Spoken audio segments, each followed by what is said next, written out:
ఆకలితో బాధపడుతూ బరువు తగ్గడం కష్టంగా ఉందా? అలాంటి వారికి ఒక గుడ్ న్యూస్. సైన్స్ ఆధారిత పద్ధతులతో ఆకలి లేకుండా బరువు తగ్గవచ్చు. ఒక 10 సులభమైన సూచనలు ఇవాళ మనం తెలుసుకుందాం. ప్రతి భోజనాన్ని సాలడ్ లేదా పెరుగుతో మొదలు పెట్టండి.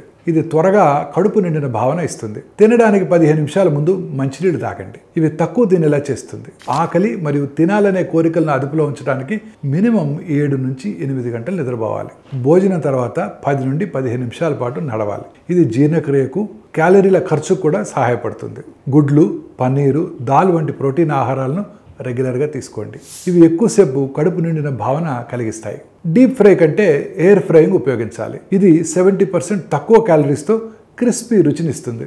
రెగ్యులర్ భోజన సమయాలను పాటించండి. ఇది మెటబాలిజం అంటే జీవక్రియను స్థిరంగా ఉంచుతుంది. 3 నుంచి 5 రోజులు మీ ఆహారాన్ని గమనించండి. ఇది మీ అలవాట్లను మెరుగుపరుస్తుంది. ఇష్టమైన ఆహారాలను వదిలేయొద్దు. తక్కువ మోతాదులో ఆస్వాదించండి. రాత్రి 10 నుంచి 11 గంటల తర్వాత స్నాక్స్ తినటం పూర్తిగా మానేయండి. ఇది బరువు తగ్గడానికి సహాయపడుతుంది. ఈ చిన్న సులభమైన మార్పులు కఠిన డైట్స్ లేకుండా బరువు తగ్గేందుకు సహాయపడతాయి. చిన్న మార్పులు పెద్ద ఫలితాలను ఇస్తాయి.